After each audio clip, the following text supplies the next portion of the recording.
¿Qué pasa cuando una imagen roba el alma de una persona? En las frías calles de Madrid, un hombre que ya no esperaba nada del mundo, había encontrado su único refugio en el silencio, oculto en las páginas de libros viejos. Era un fantasma, invisible para la multitud que pasaba corriendo. Al otro lado de la ciudad, una brillante fotógrafa, heredera de una fortuna, buscaba desesperadamente una única imagen que pudiera demostrar su valía, una foto que la hiciera inmortal.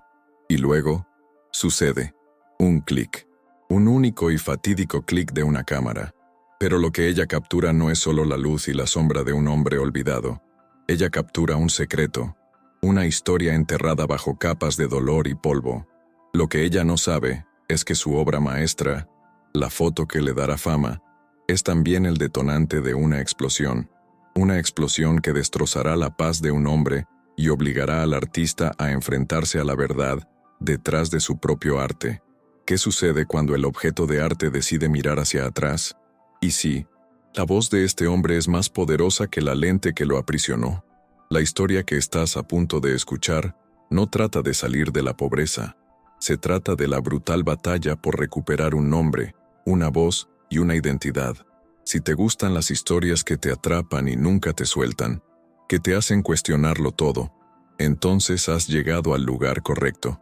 Para no perderte ni un segundo de lo que está por venir, te pido que te suscribas al canal ya y actives la campanita. Créeme, querrás saber cómo termina El lector de sombras.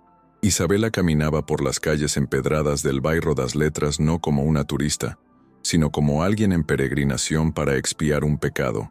El frío aire de Madrid le cortaba el rostro, pero el frío que sentía venía de dentro, una sensación gélida que se había instalado en su pecho desde que la portada de la revista Arte Viva llegó a sus manos. Allí estaba su fotografía, en blanco y negro, aclamada como una obra maestra, y en el centro de todo, el Tinteuse, rostro de un hombre al que ella nunca le pidió permiso. Cada paso que daba hacia el callejón donde lo había encontrado era pesado, agobiado por el peso del éxito y la culpa. Ahora ella no llevaba su cámara, llevó la responsabilidad de haber transformado una vida en un espectáculo. En su mente, la escena se repetía como un fantasma. La luz perfecta de la tarde, el contraste entre la piedra antigua y la figura acurrucada, la forma en que sus dedos sostenían el libro con una reverencia que parecía sagrada. En ese momento, solo vio la composición, la textura, la dignidad trágica que haría su nombre. No vi a Javier. Nadie preguntó su nombre, su historia, su dolor. Ahora la imagen que el mundo aplaudía la perseguía. Su rostro en vallas publicitarias y galerías ya no era un trofeo, sino un recordatorio constante de su fracaso ético, de haber utilizado la autenticidad de un dolor que no era suyo para construir la carrera que tanto deseaba. A unas cuadras de distancia, en el refugio, improvisado que Javier llamaba hogar, el mundo olía a cartón húmedo y basura del restaurante de la calle. Era un rincón olvidado entre dos edificios, un lugar donde el sonido de la ciudad llegaba amortiguado, filtrado. Para la mayoría, era un callejón sucio, un punto ciego en el paisaje urbano. Para Javier, había sido durante mucho tiempo su santuario, el único lugar donde podía ser invisible, protegido por la indiferencia de la metrópoli. Allí no era un exprofesor ni un fracasado, era solo un hombre con sus libros, que existía en los márgenes, en un pacto silencioso con el olvido. Pero ese pacto se había roto. Hoy Javier no pudo leer las palabras de Cervantes, que antaño habían sido su único consuelo, ahora parecían borrosas en la página. Sus hombros estaban tensos bajo la manta raída, y sus ojos no se fijaban en las letras, sino que escudriñaban la entrada del callejón en busca de cada sombra en movimiento. La fama no deseada le había robado la paz. Sentía las miradas de la gente, como pequeñas agujas en su piel, incluso cuando nadie lo miraba. Su santuario se había convertido en una jaula de cristal y se sentía más expuesto que nunca, despojado de su única armadura, el anonimato. En los últimos días, la vida se había convertido en un infierno sutil. Un teléfono celular aparece de la nada, seguido de una disculpa apresurada. Susurros que podía oír claramente. Es él, el de la foto, el lector. La gente le ofrecía monedas con una mirada que mezclaba lástima y admiración, como si fuera un monumento viviente a la desgracia. Una trabajadora social, con un folleto en la mano, intentó convencerle de ir a un albergue, hablándole de reintegración. No vieron a Javier, vieron la fotografía, el símbolo, una historia que ellos mismos inventaron para llenar el vacío de la imagen en blanco y negro. Fue entonces cuando Isabela dio un giro. Su corazón latía con fuerza contra sus costillas, como un tambor desfasado. Y allí estaba. La realidad del hombre era infinitamente más cruda e impactante que la imagen bidimensional que ella había capturado. Parecía más pequeño, más frágil, acurrucado contra el frío y el peso del mundo. El libro yacía en su regazo, olvidado. Todo el discurso que había ensayado, las palabras de disculpa, la oferta de ayuda, todo se deshizo en su mente. Frente al hombre real, su elocuencia de artista parecía vacía, casi un insulto. Javier sintió el cambio en el aire, incluso antes de levantar la vista. Era una presencia diferente. No era el paso apresurado de un peatón, ni la vacilación de un turista. Fue una parada intencionada, un silencio que destacaba en medio del ruido constante de la ciudad.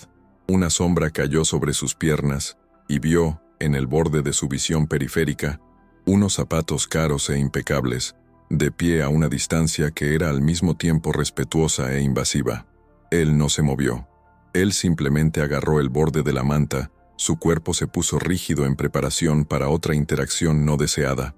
Poco a poco, levantó la cara. El movimiento era pequeño, casi imperceptible, pero cargado de un cansancio infinito. Sus ojos, de un color marrón profundo y sorprendentemente lúcidos, se encontraron con los de Isabela, y en el momento en que se vieron, él lo supo. No había ninguna confusión, ninguna duda. Hubo un destello de reconocimiento inmediato, seguido de una ola de desprecio frío y mordaz que fue más elocuente que cualquier grito. Esa mirada no pedía nada, no se arrepentía de nada. Él simplemente la acusó en silencio, con la fuerza de un juez que finalmente se enfrenta al acusado. El aire se escapó de los pulmones de Isabela. Esa mirada la desarmó por completo. Era el rostro del lector de la sombra, pero la expresión era nueva. La melancolía pasiva de la fotografía había sido reemplazada por una ira aguda y personal dirigida a ella. El poder que antes ella tenía detrás de la lente, ahora le pertenecía enteramente a él. En ese callejón, ella no era la fotógrafa premiada, la heredera de un imperio. Ella era la ladrona, la intrusa, atrapada con las manos en la masa. Sus manos, sin saber qué hacer, alcanzaron la correa de su bolso de cuero, un gesto nervioso que solo acentuó el abismo entre sus dos mundos. El silencio que siguió fue denso y pesado.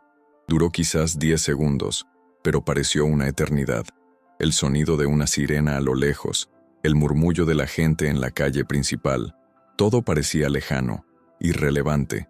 El universo entero se había contraído en ese pequeño espacio entre ellos, un vacío, llenado por su acusación silenciosa y su creciente culpa. Era un muro invisible, construido con un clic de una cámara. Isabela sabía que necesitaba ser la primera en hablar, la primera en intentar derribar ese muro. Abrió la boca, pero lo que salió fue solo un suspiro, un sonido apenas audible antes de que la primera palabra tomara forma. Bien, aquí están los siguientes 10 párrafos, continuando justo donde lo dejamos. Señor, la palabra salió de la boca de Isabela, frágil e inadecuada, suspendida en el aire frío del callejón. Su propia voz sonaba extraña, demasiado pulida para ese ambiente pedregoso y desolado. Era la voz de una galería de arte, de un cóctel de lujo, y allí, en ese espacio, parecía una nota disonante en una melodía triste. Ella había esperado que la palabra abriera un camino, un pequeño puente sobre el abismo de silencio entre ellos, pero en cambio, la palabra solo acentuó la profundidad del abismo. Javier permaneció quieto, con la mirada fija en ella, dejando que el título formal y respetuoso se disolviera en el aire sin ningún reconocimiento. La expresión de Javier no cambió, sus ojos no parpadearon. Él simplemente inclinó la cabeza ligeramente hacia un lado, un gesto casi imperceptible pero que transmitía un mundo de desdén. Era como si su palabra fuera un insecto insignificante que zumbaba a su alrededor, algo que debía ignorarse hasta que desapareciera. El sonido claro y educado de su voz era una prueba más de la distancia social, otro ladrillo, en el muro que los separaba. Para él, esa cortesía no era un signo de respeto, sino una manifestación de la caridad condescendiente que había llegado a odiar con todas sus fuerzas. Él no quería su compasión, y menos aún su formalidad. Isabela tragó saliva con fuerza, sintiendo el fracaso de su primer intento. Necesitaba seguir adelante, abrirse paso a través de ese muro de indiferencia. Yo soy la que tomó la foto, dijo, con la voz un poco más firme, pero todavía llena de una vacilación. Delatora, sé que no pedí permiso. Vine aquí a pedir disculpas, más de lo que te imaginas. Las palabras salieron atropelladamente, tropezando unas con otras. Incluso para sus propios oídos, la disculpa sonó ensayada, una fórmula gastada que no lograba capturar la magnitud del daño que había causado. Finalmente se movió, se ajustó la manta sobre los hombros, y cuando habló, su voz fue la mayor sorpresa de todas. No era el débil murmullo de un hombre derrotado, era una voz ronca por el desuso, grave, pero cada sílaba se pronunciaba con una claridad cortante, la voz de alguien acostumbrado a que sus palabras fueran escuchadas con atención. ¿Estás arrepentido de la fotografía?, preguntó sin emoción. ¿O lamentas que de alguna manera tu objeto de arte haya descubierto que tiene voz y que ahora te moleste? La pregunta no fue un ataque sino un análisis frío y preciso que la golpeó con la fuerza de un puñetazo. Una ola de calor subió por el cuello de Isabela. Lástima, una vergüenza, profunda, abrumadora, mucho más poderosa que la culpa que había sentido hasta entonces. No fue solo una víctima silenciosa, era un juez despiadado. Su inteligencia era un arma afilada que acababa de utilizar para diseccionar sus intenciones con precisión quirúrgica. Había venido preparada para un monólogo de disculpa, para un acto de contrición. Ella no había venido preparada para un diálogo con un hombre que la veía a través de sus ojos con una lucidez aterradora. Toda su confianza, toda su pose de artista arrepentida se derrumbó en un instante. Javier continuó, en voz baja pero cada palabra pesando una tonelada en el aire frío. «No entiendes lo que has hecho», dijo, y por primera vez hubo una chispa de emoción, una ira contenida. «¿Crees que me robaste la imagen? Eso es vanidad. Lo que robaste fue mi refugio, mi silencio. Vendiste mi paz a cambio de aplausos y un premio». Hizo un gesto hacia el callejón con un sutil movimiento de la barbilla. «Este lugar era mi monasterio. Lo convertiste en un escenario donde yo soy la atracción principal, pero no tengo derecho a ningún guión». Abrió la boca para defenderse, para hablar de arte, de cómo veía la belleza en su figura, la dignidad en su sufrimiento, pero las palabras murieron en su garganta. ¿Cómo podía hablar de belleza a un hombre que acababa de describir la violación de su alma? Cualquier justificación que pudiera ofrecer sonaría hueca, egoísta, un intento patético de ponerse nuevamente en el centro de la historia. Todo lo que ella podía hacer era quedarse quieta, asimilando la verdad de sus palabras, sintiéndose tan desnuda y expuesta bajo su mirada como él se sentía en su fotografía. En su arrebato controlado, Javier utilizó una frase que quedó en el aire. Hablando del silencio robado, murmuró que ella había profanado el sagrado derecho al olvido, una construcción verbal que no pertenecía a un hombre común de la calle. Fue la frase de un poeta, de un académico. Por una fracción de segundo, la figura del profesor emergió de las sombras del hombre sin hogar, una chispa de erudición en medio de la ruina. Fue un desliz, un eco de una vida pasada que no pudo contener, e Isabela, aunque estaba conmocionada, como la fotógrafa que era, se fijó en el detalle. Ese detalle cambió todo en la mente de Isabela. La culpa dio paso a una curiosidad intensa, casi febril. La historia allí, en ese callejón, era infinitamente más profunda y compleja que la narrativa superficial que consumía el mundo. Su misión ya no era solo disculparse u ofrecer dinero, lo que ahora entendía que era el mayor insulto. Una idea, nacida de la desesperación y la intuición, comenzó a tomar forma. Una idea peligrosa, tal vez imposible, pero la única que parecía hacer justicia a la complejidad del hombre que tenía delante.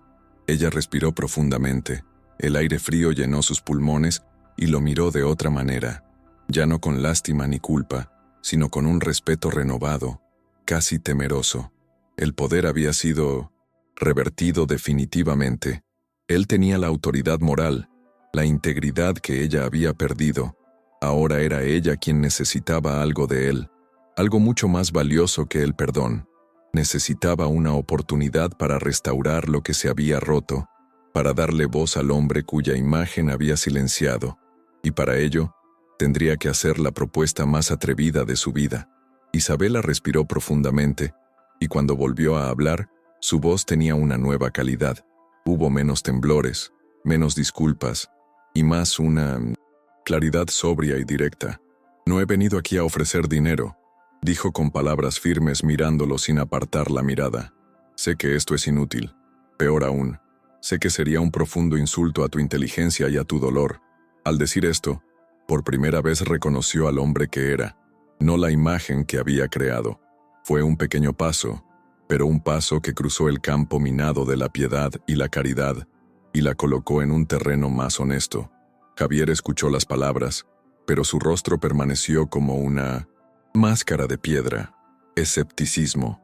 Era la única defensa que le quedaba después de años de promesas vacías y gestos bien intencionados que siempre venían con una condición. Él había visto ese guión antes. El rechazo de la caridad a menudo era solo el prefacio de una propuesta más elaborada, una forma más sutil de manipulación. Permaneció en silencio, con el cuerpo tenso, esperando que se revelara el verdadero propósito de aquella visita. Su quietud era un desafío silencioso. «Vamos, sorpréndeme. Mi fotografía se ha convertido en una mentira», continuó Isabela, confesando con una sinceridad brutal que ella misma no esperaba. «Es mentira porque solo dice la mitad de la verdad.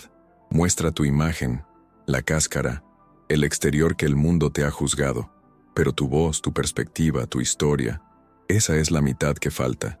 Y sin ella, la foto no es más que una explotación hermosa y vacía». Al enmarcar la cuestión como un fallo artístico de su parte, un fallo de integridad, cambió sutilmente el enfoque. Ya no se trataba de salvarlo a él, sino de salvar su propia obra de la deshonestidad. Y entonces llegó la propuesta, dicha en tono casi suplicante. «Quiero proponer una colaboración», dijo, una palabra que sonó extraña y atrevida en ese callejón. «Una exposición completa. No solo esa foto, sino una serie. Mis imágenes y tus palabras». Miró a su alrededor, como si pudiera ver las paredes de una galería allí mismo. Cada fotografía, grande o pequeña, va acompañada de un texto escrito por ti, tus recuerdos, tus reflexiones sobre lo que ves, no como mi objeto de estudio, sino como mi compañero, el coautor de la obra, con tu nombre junto al mío. Por un momento, el muro de desprecio en el rostro de Javier se quebró. Una expresión de pura incredulidad se apoderó de sus rasgos. La miró como si de repente ella hubiera empezado a hablar un idioma extraño. La idea era tan absurda, tan fuera de los límites de su realidad, que emitió un sonido. No fue una risa, sino una bocanada de aire, seco y ronco. Un sonido corto y sin humor que fue la manifestación audible de su asombro. Un hombre en su posición, colaborando con la mujer que lo expuso al mundo. La ironía era tan amarga que casi resultaba cómica. Isabela vio su reacción, pero no se acobardó. Eso es lo que ella esperaba. «Es la única manera de hacer esto honesto», insistió, con su voz ganando pasión. «Quizás la única manera de enmendar lo que hice. Usé tu imagen para que el mundo pudiera escuchar mi voz como artista. La justicia más fundamental exige que el mundo ahora tenga la oportunidad de escuchar tu voz. Usando mis imágenes como plataforma, darías el alma, el contexto, la verdad a ese cascarón vacío que he mostrado a todos. Completarías la historia». Sus palabras dieron en un blanco inesperado. Dentro de Javier, algo se movió. Un músculo que creía atrofiado hacía mucho tiempo. La propuesta era una ilusión. una invitación a bailar con el enemigo, pero al mismo tiempo, era la primera vez en años, quizá una década, que alguien se dirigía a él como intelectual, que alguien estaba pidiendo tu voz, tus palabras, tu mente, la idea de volver a escribir, de organizar los pensamientos, de luchar con el lenguaje. Era un fantasma de un deseo que había enterrado bajo capas de dolor y resignación. Bajó la mirada hacia sus propias manos, sucias y callosas, y casi pudo sentir el peso familiar de un bolígrafo entre sus dedos. El cinismo, su viejo y fiel compañero, ha regresado con toda su fuerza. La desafió, su voz destilando el sarcasmo que usaba como escudo. «Es una idea fascinante», dijo lentamente. «¿Y dónde sugiere su señoría que componga estas obras maestras literarias? ¿Sentado sobre este cartón, con un carboncillo para escribir en la pared? ¿Y con qué propósito? ¿Para que la élite de Madrid pueda leer mis lamentos y se sienta culta y conmovida por un momento antes de regresar a sus cómodas vidas? ¿Para aplaudir su genio al dar voz a un pobre desgraciado?» Isabela estaba preparada para eso. Su respuesta fue inmediata, práctica y carente de sentimentalismo. «Yo organizaría un lugar», dijo ella, ahora con un tono profesional. «Una habitación de hotel de mi familia, tranquila, cálida, con escritorio, papel, bolígrafos, una computadora si la querías, y libros, todos los libros que pudieras pedir, sin preguntas, sin asistentes sociales, sin nadie que te molestara. No sería un regalo, sería un estudio, un lugar de trabajo, un espacio para que mi colaborador creara, con la dignidad que merece cualquier artista». Javier no respondió. Giró la cara rompiendo el contacto visual por primera vez y se quedó mirando la pared de ladrillos que tenía a su lado, marcada por la humedad y el tiempo. Su oferta flotaba en el aire, tan concreta y a la vez tan irreal. No lo aceptó, pero el silencio que siguió fue diferente al anterior. Ya no era un silencio de desprecio o desafío. Era el silencio de un hombre inmerso en un profundo conflicto interno. La semilla de una elección imposible había sido plantada en el suelo árido de su vida y, por primera vez en mucho tiempo, no sabía qué vendría después. El silencio de Javier era un campo de batalla. En su mente, dos versiones de sí mismo estaban en guerra. Por un lado, el hombre que era ahora, el cínico, el superviviente. Esa voz le dijo que todo era una trampa sofisticada y dorada, pero trampa al fin y al cabo. Ella lo usaría, tomaría sus palabras, las enmarcaría, y al final, él volvería al mismo callejón, solo que con el alma aún más vacía. El orgullo forjado en el dolor le gritaba que la alejara, que se aferrara a la dignidad de su miseria, que al menos era honesta. Al otro lado, un fantasma susurró, el fantasma del profesor Javier. Aquella voz, débil y casi olvidada, le recordaba el olor de un libro nuevo, la textura del papel fino bajo la punta de un bolígrafo, la alegría eléctrica de conectar ideas y darles forma a través del lenguaje. Recordó su antigua habitación en la universidad, la luz del sol, polvorienta que entraba por la ventana, y el peso reconfortante de una primera edición en sus manos. El recuerdo era tan vívido y doloroso que contrastaba brutalmente con el frío del cemento que sentía a través del cartón y la fina manta. Isabela permaneció en su lugar, sintiendo el peso de cada segundo que pasaba. Se obligó a no moverse, a no hablar. Cualquier palabra más, cualquier gesto de impaciencia, podría romper el delgado hilo que se había formado entre ellos. Era fotógrafa, entrenada, para observar, y ahora usaba toda su habilidad no para componer una imagen, sino para leer al hombre que tenía frente a ella. Vio la tensión en su mandíbula, la forma en que sus dedos tamborileaban suavemente sobre el libro. Ella comprendió que ese silencio no era para ella, era para él. En ese callejón oscuro se estaba tomando una decisión de por vida. Mientras esperaba, pensó en lo que estaba arriesgando. No era solo dinero, era su reputación. La galería que la representó quedaría horrorizada. ¿Colaborar con un mendigo? ¿En igualdad de condiciones? ¿Te has vuelto loca, Isabela? Su familia, que ya veía su carrera artística con una mezcla de orgullo y condescendencia, vería esto como el acto máximo de rebelión temeraria. Asociar el nombre de su imperio, sinónimo de lujo y exclusividad, a un proyecto como este fue un suicidio comercial. Pero extrañamente, allí de pie, el miedo a esas consecuencias parecía pequeño, insignificante, comparado con la magnitud de lo que estaba sucediendo. Finalmente Javier volvió su rostro hacia ella. La expresión era indescifrable, un lienzo en blanco donde antes había habido desprecio e incredulidad. Él la miró fijamente y su voz, cuando habló, fue baja y resuelta. Él no dijo sí, impuso una condición, un acto para tomar el control, para reequilibrar la balanza de poder que siempre había estado tan inclinada. En la exposición, en los carteles, en los catálogos, en todo, dijo con voz grave: mi nombre irá primero, Javier e Isabela, no al revés. Si no es así, no hay conversación. La respuesta de Isabela fue instantánea, sin un milisegundo de vacilación. Sí, dijo ella con voz firme y clara. Claro, Javier e Isabela. La rapidez de su acuerdo fue la prueba más concreta que podía ofrecer. Para ella no fue una negociación.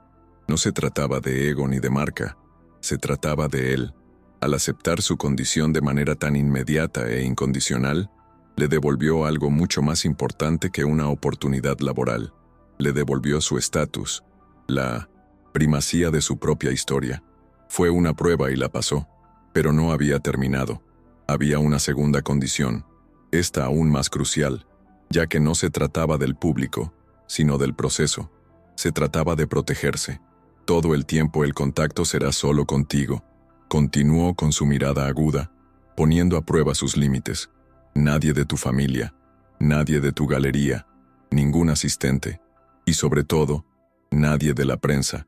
Si veo a un solo reportero, a un solo fotógrafo que no seas tú, o a un solo trabajador social llamando a mi puerta sin que yo los haya llamado, desapareceré, y nunca más me encontrarás. Isabela asintió lentamente y solemnemente.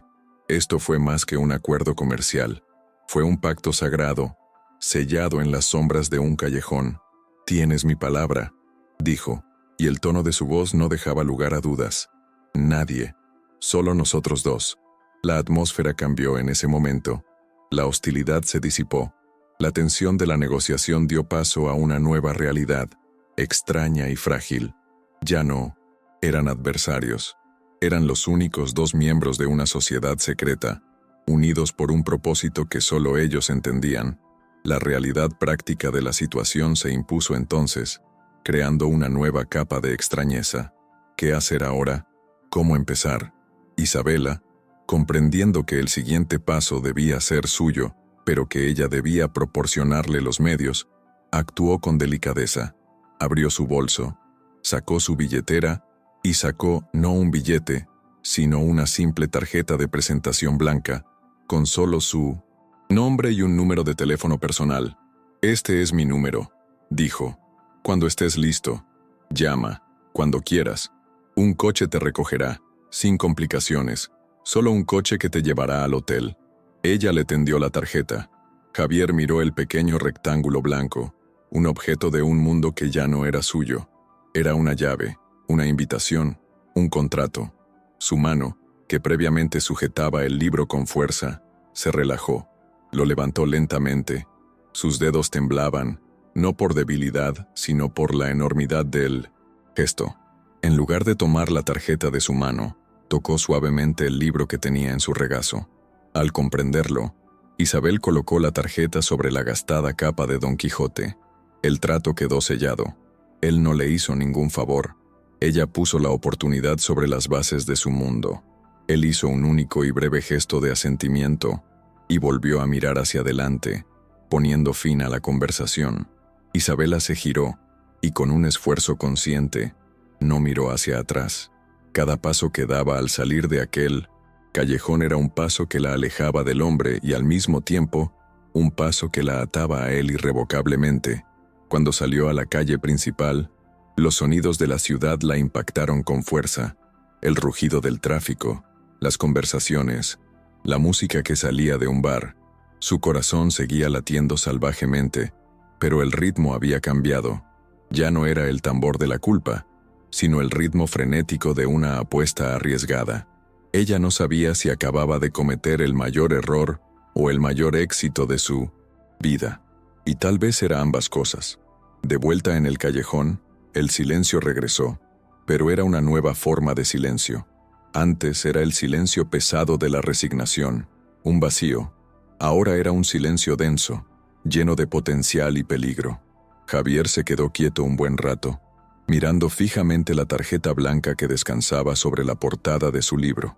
El objeto parecía brillar en la tenue luz, un artefacto de otro mundo. Era tan pequeño, tan ligero, pero su presencia allí, en su territorio, cambió la geografía de su existencia. Se sentía increíblemente pesado, agobiado por el peso de un futuro que no había pedido. La voz del cinismo, su más fiel compañero, comenzó a gritar en su mente. «Tíralo», susurró. «Es veneno. Es humillación disfrazada de oportunidad. Te usará, te exhibirá como su mascota exótica. Y cuando se canse de ti, ¿qué quedará? Solo el recuerdo de lo cruel que puede ser la esperanza». Era más seguro quedarse allí, en la previsible miseria que conocía. En el olvido, no. Hubo caídas, porque ya estaba en el suelo. Intentar levantarse era invitar al universo a derribarte nuevamente, con más fuerza. Pero el profesor, ese viejo yo que creía haber exorcizado, argumentó en contra. Esa tarjeta no era solo un número de teléfono. Era una llave de una habitación con una puerta que se cerraba desde dentro. Fue la promesa de calidez, de silencio elegido, no impuesto.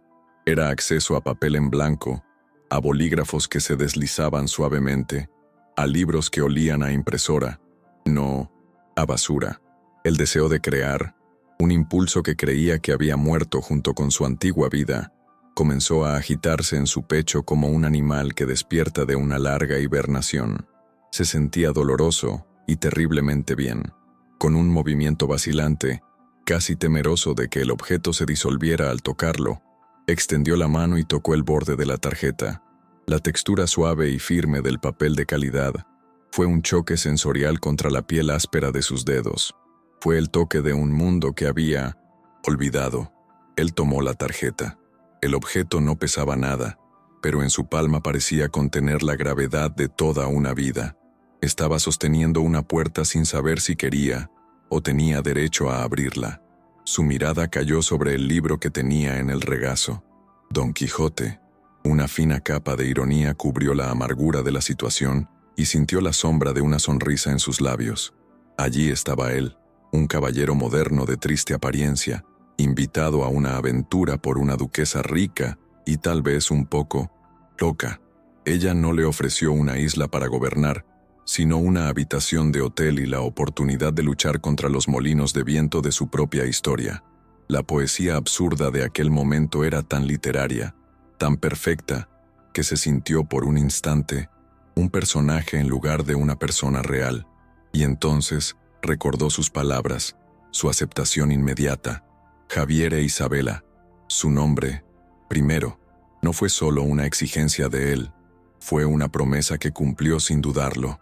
Fue la primera vez en una década que su identidad fue puesta en primer plano, que su nombre fue pronunciado con un peso que iba más allá del registro de un ciudadano perdido.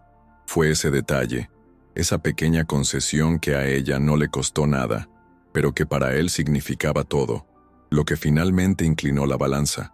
Fue lo que le hizo creer, contra todos sus instintos de supervivencia, que tal vez ella era real. La decisión se formó dentro de él, no como una explosión, sino como la lenta cristalización de un mineral. No hubo ningún momento de epifanía, solo una exhalación tranquila y resuelta.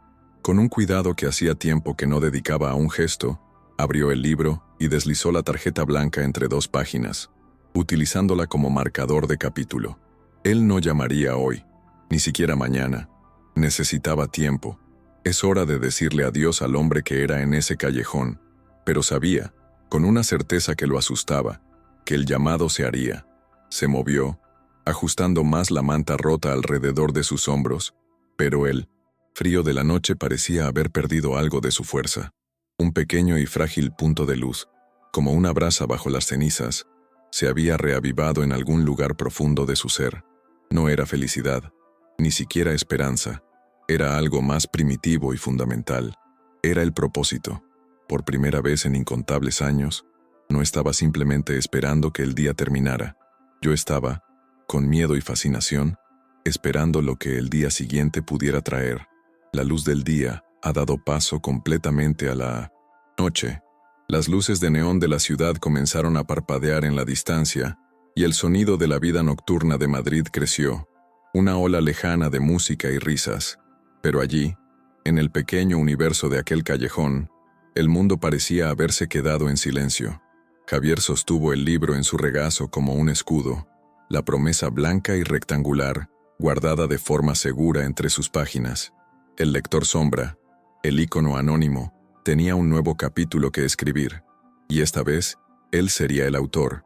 Cuando el sonido de los pasos de Isabela desapareció por completo, un profundo silencio se apoderó del callejón. Pero ahora, el silencio era de Javier, era tuyo para llenarlo. El peso de la decisión que había tomado cayó sobre él, no como un alivio, sino como una inmensa responsabilidad. El cómodo entumecimiento que lo había protegido durante años como una capa de hielo se había roto. Y ahora, sentimientos que creía muertos, ambición, miedo, vulnerabilidad, incluso una chispa de esperanza, comenzaron a fluir nuevamente por sus venas, una inundación abrumadora que lo dejó temblando. Sus ojos recorrieron el pequeño territorio que había sido su mundo, la mancha de humedad en la pared que parecía un mapa de un país desconocido, el familiar y agrio olor de la basura del restaurante, la forma en que la luz de una farola lejana creaba largas sombras que danzaban cuando soplaba el viento. Vio cada detalle con dolorosa claridad, pues ya no los veía como su presente, sino como los recuerdos de una vida que en ese mismo momento decidía dejar atrás. Fue una despedida, aunque su cuerpo todavía estaba allí. Entonces el miedo lo invadió, un miedo nuevo y diferente. No era el miedo pasivo al frío o al hambre, era un miedo activo, el miedo aterrador del artista frente a un lienzo en blanco. ¿Y si ya no pudiera hacerlo más? ¿Qué pasa si las palabras no salen? ¿Qué pasaría si al intentar escribir descubriera que el maestro que una vez existió en realidad estaba muerto, y que todo lo que quedaba era un eco, un fraude? La posibilidad de intentarlo y fracasar era infinitamente más aterradora que la certeza de no volver a intentarlo, pero algo lo sostuvo, un pequeño ancla en medio de la tormenta de la duda, el recuerdo de su voz, asintiendo sin dudar. Javier e Isabela. Ese pequeño acto de respeto fue más poderoso que cualquier ofrenda de caridad. En ese momento, no se sentía como un problema a resolver ni un objeto de lástima. Se sentía como un hombre que tenía condiciones. Un hombre cuyo nombre y cuya historia tenían valor. Aquella pequeña semilla de autoestima, plantada por su enemigo y ahora compañero, era el único terreno sólido bajo sus pies. El escritor dentro de él, recién despertado, comenzó a trabajar. No tenía pluma ni papel, pero su mente, su verdadero estudio, estaba abierta. Miró un charco de agua sucia en el suelo, que reflejaba las luces distorsionadas de la ciudad. Una frase formada en sus pensamientos, clara y precisa. La primera imagen no era suya, pensó. Era mi propio reflejo en un charco de agua después de la lluvia, un rostro que ya no reconocía como mío. Él ya estaba escribiendo. El motor que había estado inactivo durante tanto tiempo, finalmente arrancó. Su mano acarició la capa de Don Quijote. Pensó en la naturaleza de la realidad. Tal vez, reflexionó, la verdadera locura fue aceptar pasivamente un mundo que lo había descartado, y tal vez aceptar la locura de esa propuesta, la idea quijotesca de luchar contra los gigantes de su pasado con nada más que palabras. Fue el acto más sensato que pudo cometer. Sintió una extraña afinidad con el caballero loco, una sensación de nobleza al embarcarse en una búsqueda que cualquier persona cuerda llamaría suicidio. Movió los labios, probando una palabra. Javier. El sonido de su propio nombre, dicho por él mismo, fue un shock. Sonaba como el nombre de otra persona, de un extraño. Lo repitió un poco más fuerte, un susurro que casi se lo lleva el viento. Javier. Fue un acto de reapropiación. Ya no era el lector, La figura anónima estaba recuperando su nombre, su historia, su identidad. Se estaba convirtiendo en el protagonista de su propia narrativa, no solo en un lector de otros. Un cambio sutil ocurrió en su postura. Su espalda, siempre encorvada bajo el peso de la derrota, se enderezó un poco. Los hombros se alejaron de la posición defensiva en la que habían estado durante años. No fue una transformación dramática, pero fue un comienzo. Ya no era un hombre, escondido del mundo, acurrucado contra el frío. Era un hombre preparándose para la batalla, reuniendo sus fuerzas. El peso que sentía ahora ya no era el de la desesperanza, sino el de la responsabilidad por cada palabra que escribiría. Javier cerró los ojos por un momento. En su mente, no veía una galería de arte llena de gente, ni su nombre en un cartel. Vio algo mucho más simple e infinitamente más poderoso. Vi una página en blanco, una hoja de papel limpia, inmaculada, vasta y aterradora en sus posibilidades, y vio su propia mano, sorprendentemente firme, sosteniendo un bolígrafo, suspendida sobre la página, a punto de hacer la primera marca. Este era el futuro que se permitió ver. No es el destino final, sino el acto sagrado del comienzo. Visto desde lejos, desde la entrada del callejón, el hombre sentado en las sombras parecía él mismo, una figura solitaria, envuelta en una manta desgastada, sosteniendo un libro viejo. Para el mundo que pasaba rápidamente, nada había cambiado. Pero allí, en aquel pequeño santuario de piedra, todo era diferente. El hombre que se había sentado en ese suelo aquella mañana, lector de historias ajenas, ya no existía. En su lugar, un escritor esperaba el amanecer, no para que terminara el frío de la noche, sino para que por fin pudiera comenzar su primer día de trabajo. Y así, en el silencio de un callejón, una vida fue salvada, no por dinero o piedad, sino por la propuesta de una página en blanco. El viaje de Javier nos enseña una de las lecciones más poderosas que existen. La verdadera ayuda no es darle a alguien lo que crees que necesita, sino darle las herramientas para construir lo que desea. Isabela podría haberle dado un cheque o una habitación de hotel por caridad, pero eso solo habría alimentado el cuerpo. Al ofrecerle una pluma, una voz y, sobre todo, el respeto de ser colaboradora, alimentó su alma. Ella no vio a ningún mendigo. Finalmente logró ver a un autor. La gran moraleja de esta historia es que la superación más profunda no es borrar quienes fuimos, sino utilizar las cicatrices y las cenizas de nuestro pasado como tinta para escribir un nuevo futuro. Se trata de entender que todos, absolutamente todos, tienen una historia que merece ser escuchada.